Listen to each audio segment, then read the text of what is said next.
কখনো ছাড়ি না।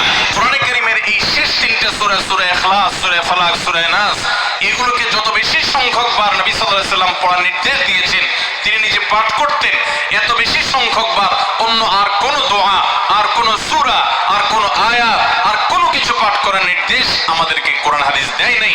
এখান থেকে এই তিনটার সূরা যে আল্লাহর কাছে কত গুরুত্বপূর্ণ, নবী সাল্লাল্লাহু আলাইহি ওয়াসাল্লামের কাছে কত গুরুত্বপূর্ণ, যে রিপিটেডলি এত বেশি সংখ্যক বার পাঠ করার নির্দেশ দেওয়া হয়েছে, এটা পরিষ্কারভাবে বোঝা যায় কি যায় না বলেন? সময় তো ভাইরা আমার, সূরা ইখলাস, সূরা ফালাক, সূরা নাস, এই তিন সূরা দিন এবং রাত সব মিলিয়ে আমাদের প্রিয় নবী সাল্লাল্লাহু আলাইহি ওয়াসাল্লাম তিন জায়গায় তিনি তিন সময় এই সূরাগুলো পাঠ করতেন। একটা হলো সকাল এবং সন্ধ্যায়, সকাল এবং সন্ধ্যায় নবী করিম সাল্লাল্লাহু আলাইহি ওয়াসাল্লাম তিন কুল পড়তেন। এটাকে সংক্ষেপে বলা হয় তিন কুল। যেহেতু তিন সূরার শুরুতে কুল শব্দটা আছে, এই জন্য সংক্ষেপে বলা হয় তিন কুল। এই তিন কুল ইখলাস, ফালাক, নাস, এই শেষের তিনটা সূরা কোরআনের, এই তিনটা সূরাকে আমাদের প্রিয় নবী সাল্লাল্লাহু আলাইহি ওয়াসাল্লাম সকাল সন্ধ্যায় পড়তেন। একটা টাইম পাইলাম, কোন টাইমে পড়তেন? সকাল এবং সন্ধ্যায়। সকাল এবং সন্ধ্যার পাশাপাশি তিনি রাতে ঘুমানোর আগে আবার পড়তেন। তাহলে দুইটা টাইম পাইলাম। আরেকটা টাইম হলো 5 ওয়াক্ত নামাজের পরেও তিনি পাঠ করতেন। তাহলে কয় টাইম হলো? 3 টাইম। 3 কুল পড়তে হয় প্রতিদিন, রাত পুরা 24 ঘন্টার মধ্যে কয় টাইম? 3 কুল 3 সময়ে পড়তে হয়। সকাল এবং সন্ধ্যা এবং রাত এই সময়গুলোতে পড়তে হয় প্রত্যেকটা 3 বার করে। 3 বার পড়লে কি লাভ হয়? নবী করিম সাল্লাল্লাহু আলাইহি ওয়াসাল্লামের পরিষ্কার হাদিস রয়েছে, যদি কেউ সকালে 3 কুল 3 বার করে পাঠ করে, সূরা ইখলাস 3 বার, সূরা ফালাক 3 বার, সূরা নাস 3 বার যদি কেউ পাঠ করে, সন্ধ্যার আগ পর্যন্ত সারা দিনের জন্য ওই পাঠকারী ব্যক্তি আল্লাহ তাআলার জিম্মায়, আল্লাহর হেফাজতে, আল্লাহর নিরাপত্তায় সে চলে যায়।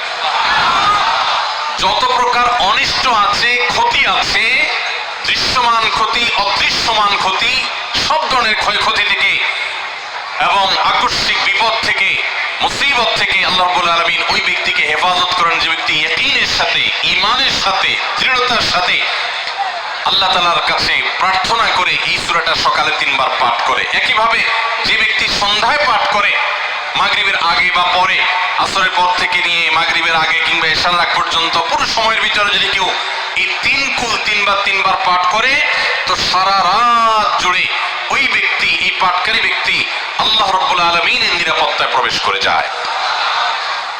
একইভাবে আমাদের প্রিয় নবী সাল্লাল্লাহু আলাইহি ওয়াসাল্লাম প্রত্যেক 5 ওয়াক্ত নামাজের প্রত্যেক ওয়াক্তের পর এই 3 কুল পাঠ করতেন একবার। কয়বার? একবার সূরা ইখলাস, একবার সূরা ফালাক, আর একবার সূরা নাস। তাহলে মোট দিন এবং রাতে কয় জায়গায়, কয় টাইমে এই সূরাগুলো পাঠ করতে হয়? 3 টাইম। একটা হলো সকাল সন্ধ্যায়, আরেকটা হলো রাতে শোয়ার আগে, আরেকটা হলো 5 ওয়াক্ত নামাজে। 5 ওয়াক্ত নামাজের পরে একবার করে, একবার সূরা ইখলাস, একবার সূরা ফালাক, একবার সূরা নাস। ফজরের পরে, আবার যোহরের পরে, আবার আসরের পরে, আবার মাগরিবের পরে, আবার ইশারের পরে। তাহলে দিন এবং রাত 24 ঘন্টায় এই 3 কুল কত বেশি গুরুত্বপূর্ণ হলে কোরআনের অন্য কোন সূরা, অন্য কোন আয়াত এত বেশি জায়গায়, এত বিভিন্ন জায়গায়, বিভিন্ন সময়ে নবী সাল্লাল্লাহু আলাইহি ওয়াসাল্লাম এত সংখ্যক বার আমাদেরকে পাঠের নির্দেশ দেন নাই। এখান থেকে বোঝা যায় এই সূরাগুলো কত গুরুত্বপূর্ণ, কত প্রয়োজনীয় এবং কত ফজিলত এবং মর্যাদাপূর্ণ। ভাইরা আমার, দিন এবং রাত 24 ঘন্টার ভিতরে 3 সময়ে এই সূরাগুলো মোট কতবার পাঠ করা হয়? আসলে আমরা হিসাব করি। সকাল, সন্ধ্যা এবং রাতে 3 বার করে যদি পাঠ করা হয়, তাহলে কয়বার হলো? 9 বার করে। সকালে 3 বার, সন্ধ্যায় 3 বার, রাতে 3 বার, তাহলে মোট কয়বার হলো? 9 বার। আর 5 ওয়াক্ত নামাজের পরে 5 বার, কয়বার হলো? 9 আর 5 কত? 14। সূরা ইখলাস দিনে কয়বার পড়তে হয় কমপক্ষে? না। সূরা ফালাক দিনে 14 বার পাঠ করা সুন্নাহ। সূরা নাস দিনে 14 বার পাঠ করা এটা সুন্নাত নবী সাল্লাল্লাহু আলাইহি ওয়াসাল্লামের। এই আমলটা আমরা অনেকে জীবনে আজকে প্রথম শুনেছি, অনেকে হয়তো আগে থেকে জানি। আমি এই ফজিলত এবং মর্যাদার কথা যে বললাম, আল্লাহ নবী সাল্লাল্লাহু আলাইহি ওয়াসাল্লাম যে বলেছেন সকালে পড়লে সারা দিন, সন্ধ্যা পড়লে সারা রাত, রাতে শোয়ার সময় পড়লে, বিশেষ করে রাতে মানুষ ঘুমন্ত অবস্থায় নানা রকমের ক্ষয়ক্ষতির আশঙ্কা থাকে, এই সব ধরনের ক্ষয়ক্ষতি থেকে আল্লাহর নিরাপত্তা এসে চলে আসে, আল্লাহ তার হেফাজতের জিম্মাদারি নিয়ে নেন, দায়িত্বশীল হয়ে যান, সবকিছু থেকে যথেষ্ট, সবকিছু থেকে আল্লাহ তাআলা তাকে নিরাপদ করে দেন। এই বিশ্বাস, এই ইয়াকিন নবী সাল্লাল্লাহু আলাইহি ওয়াসাল্লামের কথার প্রতি আমাদের আছে না নাই? তাহলে এই সূরাগুলো আমরা আজ থেকে আমল করব তো ইনশাআল্লাহ।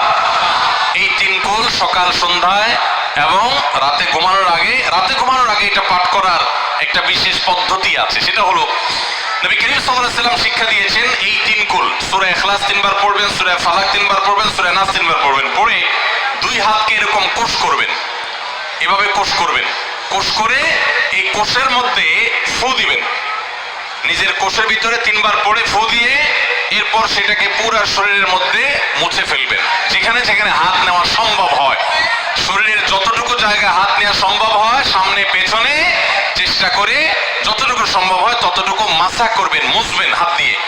এর মাধ্যমে আল্লাহ তাআলা আপনাকে হেফাজত করবেন। ছোট ছোট বাচ্চা যারা আছে, দুধের শিশু, 2 বছর 4 বছর 6 বছর, যারা পড়তে পারে না এখনো বা মুখস্থ নাই, সেই বাচ্চাদেরকে মা বাবা বা তাদের কাছের কোনো লোকজন তারা পড়ে 3 বার ফু দিবেন। আবার 3 বার পড়ে নিজের ছেলে মেয়ের সবার শরীরে ফু দিয়েন না, প্রত্যেকের জন্য 3 বার, আপনারটা আপনি করবেন, বাচ্চাকে করে দিবেন। এই আমলগুলো আল্লাহ তাআলা আমাকে যেদিন জানার তৌফিক দিয়েছে, আপনাদের উৎসাহের জন্য বলি, সারাদিনে আর কোনো আমল করতে পারি আর না পারি, নফল আমল হিসাবে এই আমলটা সজ্ঞানে বিশেষ কোনো বিপদ আপদ মুসিবত না হলে আমি আলহামদুলিল্লাহ এই আমলটা কখনো ছাড়ি না, প্রতিদিন করি আলহামদুলিল্লাহ। আজকেও শুরুতেও এই আমলটা আমি করে নিয়েছি। আপনারা সবাই আমলটা করবেন তো ইনশাআল্লাহ? কে কে নিয়ত করছেন আজ থেকে 3 কুল এই 3 টাইম জীবনে কখনো ছাড়বেন না? একটু দাঁড়ায় হাতটা তুলে আল্লাহকে দেখাই দেন। সবাই নিয়ত করছেন তো? আল্লাহ আমাদের সবার হাতগুলোকে কবুল আর মঞ্জুর করে নিন। আল্লাহ তাআলা আমাদের সকল ক্ষয়ক্ষতি থেকে হেফাজতের জন্য আল্লাহ একাই যথেষ্ট হয়ে যান। ভাইরা আমার, তাহলে 3 কুলের আমলটা করবো তো ইনশাআল্লাহ? 3 কুল সম্পর্কে আরো অনেক কথা বলার আছে, এই 3 কুলের ফজিলত এবং মর্যাদা নিয়ে আরো বহু কথা শোনাবার আছে, কিন্তু আমি শুধুমাত্র এটুকু যথেষ্ট মনে করি আমলের জন্য। আমরা এটাকে আমল করব। আমাদের সারা দিনে সারা রাতে কত রকমের বিপদ আপদের ভয় থাকে, আশঙ্কা থাকে। আপনি যদি কোনো এলাকার কোনো প্রভাবশালী ব্যক্তির সাথে আপনার পরিচয় থাকে, আর ওই ব্যক্তি যদি বলে তোমার কোনো সুবিধা অসুবিধা যেন না হয়, এই এলাকায় প্রবেশ করলে আমাকে একটা SMS করে রাখবা। ওই এলাকার থানা পর্যায়ে হলো ওসি সাহেব, জেলা পর্যায়ে হলে SP সাহেব, DC সাহেবের সাথে আপনার খুব হটলিং, খুব ভালো সম্পর্ক, তিনি আপনাকে ভালো জানেন, আপনাকে বলে দিয়েছে তুমি সেখানে গেলে তুমি আমাকে শুধু SMS করবা। আপনি SMS করেছেন, তিনি রিপ্লাই দিয়ে বলেছেন ঠিক আছে তুমি এলাকায় ঢুকছো, আমি দেখতেছি, অসুবিধা নেই। ওই এলাকায় আপনাকে কেউ ডিস্টার্ব করলে, কেউ আপনার ক্ষতি করতে চাইলে, কোনো অসুবিধা করতে চাইলে আপনার কোনো ভয় হবে? কারণ প্রশাসনের ব্যক্তিরা আপনাকে অভয় দিয়েছেন, তারা আপনার সাথে আছেন, তদারকি করছেন, আপনি নির্ভয় ফিল করবেন। প্রশাসনের ভাইদের হাতে সবকিছু নাই, সবকিছু আছে। তারা চাইলে সব ক্ষতি থেকে আপনাকে বাঁচাতে পারবেন না। হ্যাঁ, তারা চেষ্টা করবেন, এটা ঠিক। এইটুকুর কারণে যদি আপনার এত আস্থা তৈরি হয়, তো আরশে আজিমের মালিক স্বয়ং আহকামুল হাকিমিন আল্লাহ রাব্বুল আলামিন, যার হাতে মানুষের জীবন, যার হাতে মানুষের মৃত্যু, যার হাতে মানুষের সকল লাভ, সকল ক্ষতি, সকল কল্যাণ, সকল অকল্যাণ, সেই আরশের মালিক বলছেন তুমি সকাল এবং সন্ধ্যায় রাতে শোয়ার সময় এই 3 কুলের আমল যদি তুমি করো, তো আল্লাহ রাব্বুল আলামিন স্বয়ং তোমার সব কিছু থেকে তোমার জন্য যথেষ্ট হয়ে যাবে, তোমার কোনো কিছুর প্রয়োজন হবে না। আল্লাহর কথার প্রতি যদি ইয়াকিন থাকে, নবী সাল্লাল্লাহু আলাইহি ওয়াসাল্লামের হাদিসের প্রতি যে বিশ্বাস থাকে যদি, তাহলে ইনশাআল্লাহ আজ থেকে আমরা কেউ, আমার পর্দা আলের মা বোনরা যারা শুনছেন, আমরা যারা শুনছি, আমরা কেউ এই আমলটা ছাড়বো না ইনশাআল্লাহ।